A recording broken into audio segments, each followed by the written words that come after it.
रात के 11 बजे थे। शहर की तंग गलियों में अंधेरा गहराने लगा था। उसी अंधेरे में थाने के बाहर बैठा था दरोगा हरिओम यादव। उसका चेहरा सख्त, पर आंखों में वह खौफनाक चमक थी जिसे कोई आसानी से पहचान नहीं सकता था। लोगों के सामने वह ईमानदार पुलिस अफसर का नकाब ओढ़े रहता, मगर पर्दे के पीछे उसकी असलियत कुछ और थी। हरिओम की आदत थी जवान लड़कियों पर गंदी नजर रखना। उसके इलाके में कई लड़कियां अचानक गायब हो जाती, मगर किसी को हिम्मत नहीं होती शिकायत करने की। हर बार मामला घर से भाग गई लिखकर दबा दिया जाता। इसी बीच एक 21 साल की नई लड़की उसकी नजरों में आई। नाम था अनामिका, लेकिन अनामिका कोई साधारण लड़की नहीं थी। असलियत में वह एक अंडरकवर एसएसपी स्पेशल मिशन पर तैनात अधिकारी थी, जिसने नकली पहचान के साथ उसी इलाके में एंट्री ली थी। उसके पास पहले से सूचना थी कि यहीं से लड़कियों की ट्रैफिकिंग गैंग चलती है और शक की सुई सीधी दरोगा हरिओम पर टिकती है। पहली ही मुलाकात में हरिओम ने अनामिका पर गंदी नजर डाली। उसके थाने में बुलाकर बोला, देखो लड़की, यह इलाका आसान नहीं है। अगर चैन से रहना चाहती हो तो मुझे खुश रखना होगा। अनामिका ने सिर झुका लिया, मगर भीतर ही भीतर उसका खून खल उठा। उसे मालूम था अब उसका मिशन और भी खतरनाक होने वाला है, क्योंकि यह सिर्फ एक हवसी दरोगा की कहानी नहीं थी, बल्कि संगठित अपराध और भ्रष्टाचार के ऐसे जाल की जो पूरे शहर को निगल रहा था। उस रात अनामिका ने अपने गुप्त डायरी में लिखा, कल से असली खेल शुरू होगा। अब मुझे दरोगा की असलियत पकड़नी है, चाहे इसके लिए मुझे खुद शिकार बनना पड़े। सुबह के 10 और बजे थे। थाने के बाहर चहल पहल थी। छोटे मोटे अपराधों की रिपोर्ट लिखी जा रही थी। उसी बीच दरोगा हरिओम की नजर बार बार उसी नई लड़की अनामिका पर जा रही थी। हरिओम ने अपने कांस्टेबल को इशारा किया और धीरे से कहा, उसे शाम को मेरे केबिन में भेज देना, कह देना कागजात पूरे करने हैं। शाम ढलते ही जब थाने का शोरगुल कम हुआ, हरिओम अपने केबिन में शराब की बोतल खोलकर बैठ गया। दरवाजे पर दस्तक हुई। अंदर आओ, उसने मुस्कुराते हुए कहा। अनामिका अंदर आई। वह जानबूझकर मासूमियत का नाटक कर रही थी ताकि दरोगा की असलियत सामने आ सके। हरिओम ने कुर्सी से उठकर उसके करीब आते हुए कहा, तुम्हें पता है ना, इस शहर में जीना इतना आसान नहीं है, लेकिन अगर मेरे साथ रहोगी तो तुम्हें कोई छू भी नहीं सकता। अनामिका ने कांपती आवाज में पूछा, लेकिन सर, मुझे आपसे डर लगता है। हरिओम हंस पड़ा। डरने की जरूरत नहीं, बस मेरे साथ थोड़ा सहयोग करो। वह हाथ बढ़ाकर अनामिका का कंधा पकड़ने ही वाला था कि तभी बाहर से एक तेज दस्तक हुई। दरोगा चौंक गया। दरवाजा खुला और उसका भरोसेमंद कांस्टेबल बोला, सर, माल आ गया है। अनामिका ने चौंक कर देखा। कांस्टेबल के शब्दों का मतलब था नई लड़कियां, जिन्हें ट्रक से लाया गया था।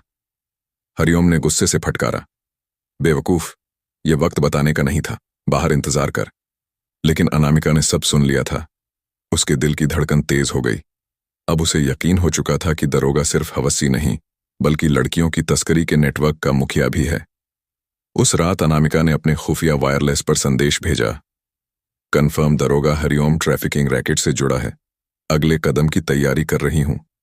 लेकिन अनामिका नहीं जानती थी कि हरिओम को शक हो चुका है कि यह लड़की साधारण नहीं है। दरोगा हरिओम देखने में तो मुस्कुराता रहा, लेकिन भीतर से बेचैन हो गया था। अनामिका के हाव भाव उसे साधारण लड़की जैसे नहीं लगे। उसकी नजरें, उसका सवाल करने का अंदाज, सब कुछ अलग था। रात को शराब के नशे में डूबते हुए हरिओम ने सोचा, ये लड़की मेरी पकड़ में आसानी से नहीं आने वाली। कुछ गड़बड़ जरूर है, कहीं कोई जासूस तो नहीं। अगली सुबह उसने अपने खास मुखबिर लाला को बुलाया।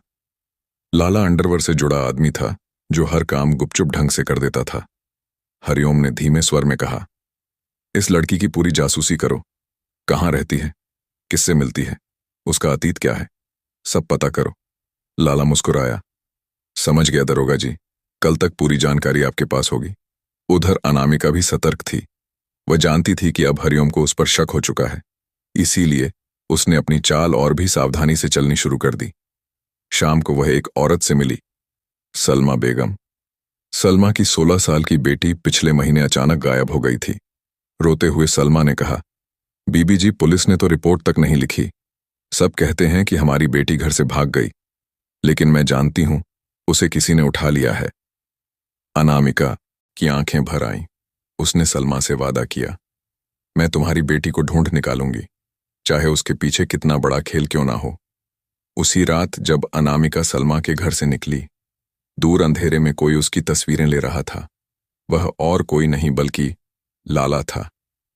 लाला ने सारी तस्वीरें दरोगा हरिओम को भेज दी और बोला, दरोगा जी, यह लड़की बिल्कुल साधारण नहीं है, लगता है किसी बड़े मिशन पर आई है। हरिओम की आंखों में गुस्से की चमक उभर आई। उसने मेज पर मुक्का मारते हुए कहा, अगर यह सच निकली तो इसे जिंदा नहीं छोड़ूंगा। दरोगा हरिओम अब खेल को और गहराई तक ले जाना चाहता था। उसने अपने कांस्टेबल और लाला के साथ बैठकर योजना बनाई। अगर यह लड़की वाकई कोई अफसर है तो हमें इसे सबके सामने बेइज्जत करना होगा, ताकि इसका असली चेहरा कोई ना पहचान पाए।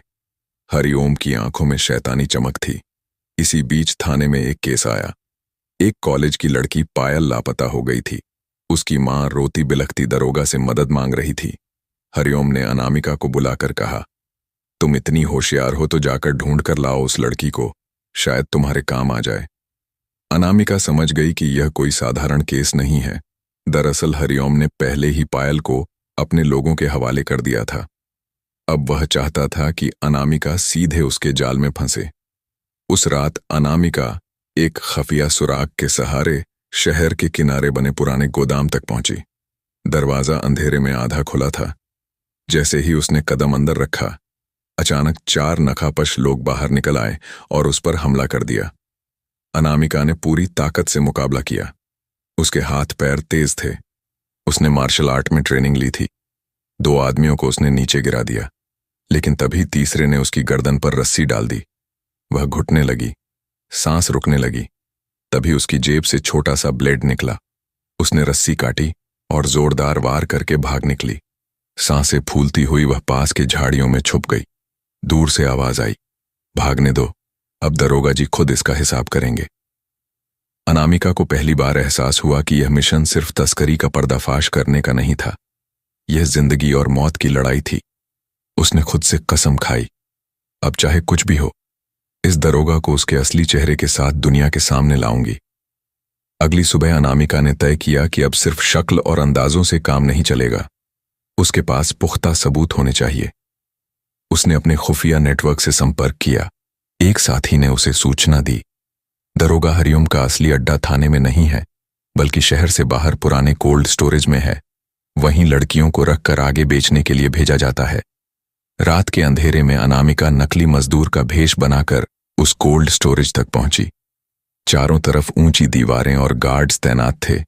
वह पीछे की टूटी खिड़की से अंदर घुसी। अंदर का नजारा देखकर उसकी रूह कांप गई। लोहे के पिंजरे जैसे कमरे थे, जिनमें कई कमसिन लड़कियां कैद थीं। उनकी आंखों में डर और बेबसी साफ झलक रही थी।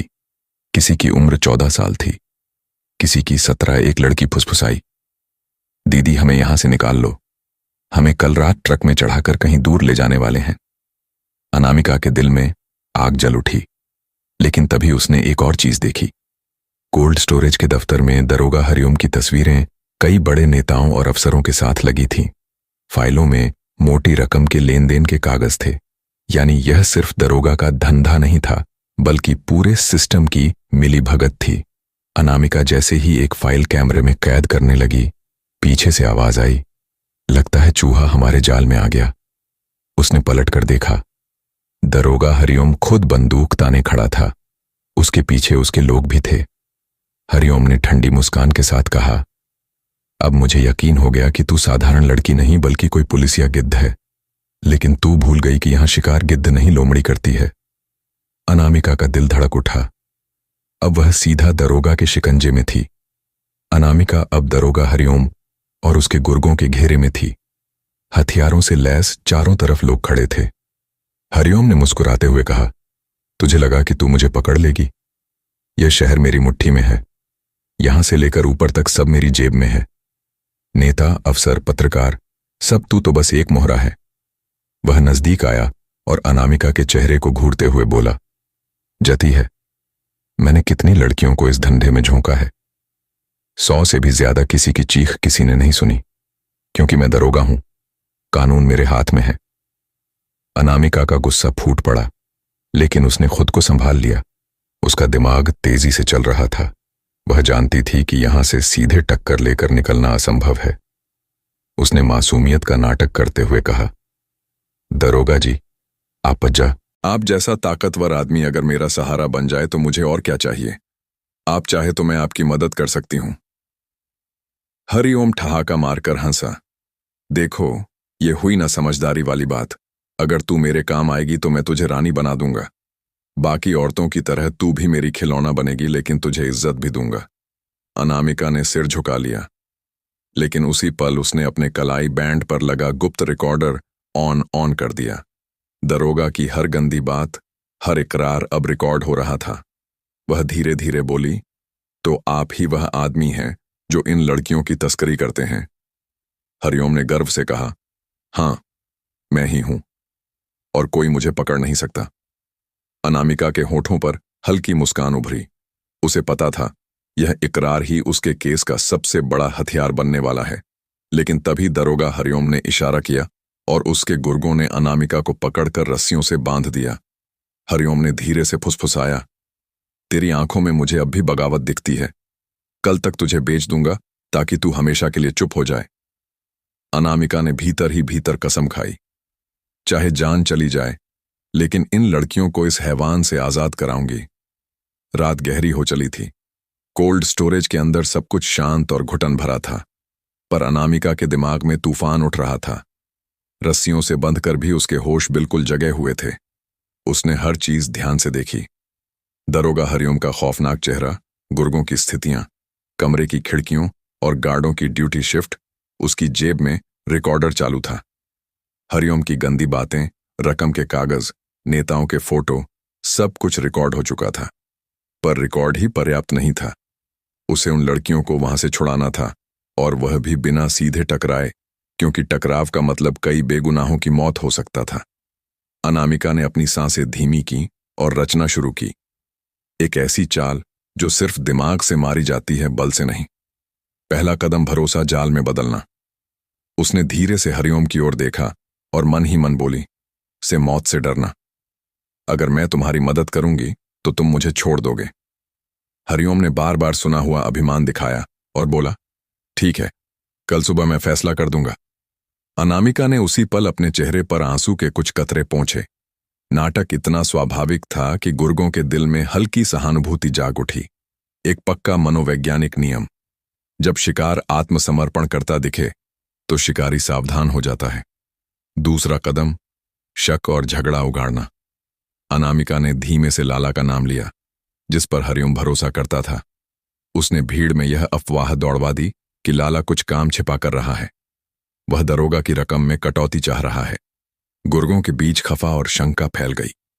हरिओम गुस्से में लाल हो उठा और आदेश दे दिया, लाला को बुलाओ। जब लाला आया तो अनामिका ने मौके का पूरा फायदा उठाया। वह नाजुक आवाज में बोल पड़ी, लाला भैया, आप ही तो मेरे पांव की जंजीर हो सकते हैं। अगर आपने मेरे लिए दरवाजा खोला तो मैं आपको सब कुछ बता दूंगी। लाला, जो पैसों और अपनी छोटी सी धमक के लिए कमजोर था, अनायास कुछ हिचकिचा गया। हरिओम और लाला के बीच बढ़ती खींचतान ने स्थान पर एक छोटी सी भगदड़ पैदा कर दी। शब्दों की लड़ाई, आंखों में शक, तीसरा और निर्णायक कदम, शोर और भागना। अनामिका ने अपनी होठों से एक संकेत दिया। वह छोटी ब्लेड जो उसके कपड़ों में छुपी थी, वह व्यस्तता का फायदा उठाकर जकड़न पर पहुंची। एक सतरंगी रेजर ने रस्सियों को चीर दिया। उसने धीरे से एक खिलौना जैसे शीशे का छोटा टुकड़ा नीचे गिराया, उसे ऐसा समय बताने के लिए कि अब उसी सेकंड पर किसी गुर्गे की टांग पर पैर फिसला और वह जमीन पर गिरा।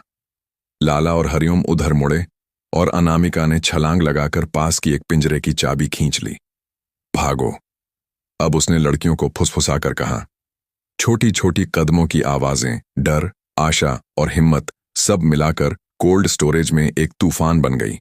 लड़कियां एक एक कर बाहर निकलीं। अनामिका ने उनमें से एक के हाथ में अपना मोबाइल थमा दिया। बाहर पहुंचकर वह पुलिस के खुफिया हेडक्वार्टर को एक पूर्व निर्धारित सिग्नल भेजेगी। पर जैसे ही वह आखिरी पिंजरे का ताला खोल रही थी, पीछे से एक कुरकुरी आवाज चीखी, तुम्हारी हरकतें बहुत बहादुर हैं, लेकिन तुमने जो रिकॉर्डिंग बनाई है वह कहीं और भी है। हरिओम ने निश्चल मासूमियत जैसा चेहरा बनाकर कहा, तुम सोचती हो तुम सिर्फ बोलकर मुझे मिटा दोगी? मैंने पहले ही सब कुछ संभाल रखा है। अगले 5 मिनट में ही यहां बाहरी गाड़ियां आ जाएंगी। तुम यहां फंसी रह जाओगी। अनामिका ने एक आखिरी बार ऊपर देखा। बाहर के अंधेरे में दूर तक टायरों की चकाचौंध की रोशनी दिखने लगी थी। वह समझ गई, अब लड़ाई सिर्फ भागने की नहीं, वक्त और हिम्मत की दौड़ बन चुकी है। कोल्ड स्टोरेज के बाहर अचानक कई गाड़ियों की हेडलाइट्स चमक उठीं। लड़कियों के चेहरों पर उम्मीद की किरण जगी, शायद यह पुलिस आ गई। लेकिन अनामिका का दिल डूब गया। उसने खिड़की से झांक कर देखा, काले शीशों वाली एसयूवीएस जिन पर कोई नंबर प्लेट नहीं थी। दरोगा हरिओम ने ठाका लगाया। देखा, मैंने कहा था ना, सब मेरी जेब में है। ये पुलिस नहीं, मेरे खरीदे हुए शिकारी हैं। अब यह लड़कियां कल ही सरहद पार भेज दी जाएंगी। लड़कियां सिहर उठीं। अनामिका के माथे पर पसीना आ गया, लेकिन उसका दिमाग अब भी शांत था। उसे समझ आ चुका था कि वक्त उसके हाथ से निकल रहा है। अचानक दरोगा हरिओम ने उसके गले पर बंदूक रख दी। तूने बहुत तमाशा किया, अब देख, तू ही अपने हाथों से बाकी लड़कियों को ट्रक में चढ़ाएगी। अनामिका ने गहरी सांस ली और धीमे स्वर में कहा, ठीक है, लेकिन एक शर्त पर। हरिओम चौंका। शर्त? तेरी औकात क्या है? अनामिका ने सीधी नजरें मिलाते हुए कहा, औकात तो वही होती है जिसे मौत से डर ना हो। अगर मैं तेरा साथ दूंगी तो पहले इन लड़कियों को साफ पानी और खाना दिलवाना होगा, वरना वो ट्रक तक पहुंचने से पहले ही मर जाएंगी। फिर तेरा सौदा बेकार हो जाएगा। हरिओम कुछ पल सोच में पड़ गया आया। उसके लालच ने उसकी अक्ल पर पर्दा डाल दिया। उसने गार्ड्स को आदेश दिया, ठीक है, इनको पानी पिलाओ, लेकिन नजर हटाना मत। यही वह पल था जिसका इंतजार अनामिका कर रही थी। उसने चुपके से अपनी जेब में छुपा छोटा सा जीपीएस ट्रैकर चालू कर दिया। अब उसकी लोकेशन सीधे एसएसपी हेडक्वार्टर तक पहुंच रही थी। लेकिन खेल अभी खत्म नहीं हुआ था। बाहर एसयूवी से नकाबपोश लोग उतरने लगे। उनके हाथों में हथियार चमक रहे थे। दरोगा हरिओम मुस्कुराया, अब देख, असली तमाशा शुरू होगा। अनामिका समझ चुकी थी, अगले कुछ मिनटों में या तो सब खत्म हो जाएगा या फिर इस अंधेरे का चेहरा पूरी तरह उजागर होगा। एसयूवी से उतरे नकाबपोश आदमी बंदूकों के साथ गोदाम की तरफ बढ़ रहे थे। लड़कियां डर के मारे एक दूसरे से चिपक गईं। दरोगा हरिओम की आंखों में जीत की चमक थी। अब यह सब मेरे हैं, और तू भी। उसने अनामिका की कलाई कसकर पकड़ ली। अनामिका ने बाहर देखा। हर सेकंड भारी लग रहा था। उसके मन में सवाल था, क्या हेडक्वार्टर तक जीपीएस सिग्नल पहुंचा होगा? अगर हां, तो पुलिस किसी भी वक्त आ सकती है। अगर नहीं, तो आज रात उसका और इन मासूम लड़कियों का अंत निश्चित था। अचानक बाहर गोली चलने की आवाज गूंजी। धाया धायम। हरिओम चौंक गया। उसके गुड़े भागकर बाहर निकले। एसयूवी से उतरे कुछ नकाबपोश अब जमीन पर गिर चुके थे। चारों तरफ अराजकता मच गई। दरवाजा तोड़कर स्पेशल टास्क फोर्स अंदर घुसी। कमांडर ने चिल्लाकर कहा, हथियार डाल दो, चारों तरफ पुलिस है। लड़कियों के चेहरों पर उम्मीद की चमक लौटी। अनामिका ने राहत की सांस ली। उसका जीपीएस सिग्नल काम कर गया था। लेकिन दरोगा हरिओम आसानी से हार मानने वाला नहीं था। उसने अनामिका को अपनी बाहों में जकड़ा और गन उसकी कनपटी पर रख दी। कोई पास आया तो इसकी लाश गिरेगी। वह चीखा, पूरा गोदाम ठहर गया। पुलिस के जवान सख्ती से निशाना साधे खड़े थे। अनामिका की सांसें तेज हो गई, लेकिन उसकी आंखें अब भी मजबूत थीं। धीरे से उसने हरिओम के कान में कहा, तेरी हार तय है, क्योंकि तेरा गुनाह अब सिर्फ मेरे पास नहीं, पूरे सिस्टम के पास है। दरोगा बेकाबू होकर बोला, गुनाह गुनाह तो वो होता है जो छुपे। मैं तो खुलेआम राजा हूं। यह सिस्टम मेरा है और मैं इस शहर का मालिक हूं। अनामिका ने मुस्कुराकर फुसफुसाया, लेकिन राजा को गिराने के लिए सिर्फ एक सबूत काफी होता है। उसी पल उसने अपने हाथ की घड़ी का बटन दबा दिया, जिससे लाइव रिकॉर्डिंग सीधा पुलिस कमांड सेंटर की स्क्रीन पर चल गई। हरिओम का इकरार, उसकी तस्करी की बातें, उसका राजा सब दुनिया के सामने था। हरिओम हक्का बक्का रह गया। उसकी पकड़ ढीली हुई। ढाया हरिओम की बंदूक हाथ से छूट गई। वह जख्मी होकर जमीन पर गिर पड़ा। गोदाम में गोली की आवाज गूंजते ही सन्नाटा छा गया। दरोगा हरिओम जमीन पर गिरा। उसका खून फर्श पर फैल रहा था। पुलिस के जवानों ने तुरंत लड़कियों को आजाद किया। उनकी आंखों में डर की जगह अब राहत के आंसू थे। अनामिका धीरे धीरे उठी। उसके कपड़े खून और धूल से सने थे, लेकिन उसकी आंखों में वही पुराना जज्बा था, सच को उजागर करने का जज्बा। कमांडर ने आकर कहा, मैडम, आपकी हिम्मत ने आज दर्जनों मासूमों की जान बचाई है। यह पूरा ऑपरेशन आपकी वजह से कामयाब हुआ। अनामिका ने थकी हुई मुस्कान दी। यह मेरी नहीं, उन मासूम लड़कियों की जीत है जिन्हें इस गंदगी में बेचा जा रहा था। अगले दिन पूरे शहर में सनसनी फैल गई। हरिओम के अड्डों पर छापे पड़े। उसके गुड़े, उसके नेटवर्क, उसके राज सब उजागर हो गए। न्यूज चैनलों पर दुनिया के सामने था। हरिओम हक्का बक्का रह गया। उसकी पकड़ ढीली हुई। ढाया हरिओम की बंदूक हाथ से छूट गई। वह जख्मी होकर जमीन पर गिर पड़ा। गोदाम में गोली की आवाज गूंजते ही सन्नाटा छा गया।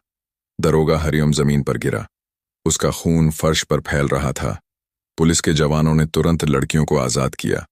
उनकी आंखों में डर की जगह अब राहत के आंसू थे।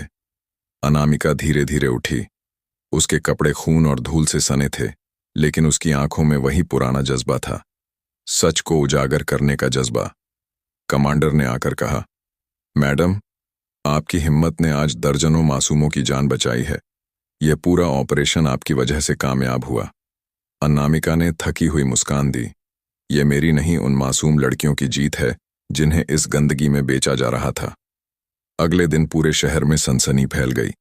हरिओम के अड्डों पर छापे पड़े। उसके गुड़े, उसके नेटवर्क, उसके राज सब उजागर हो गए।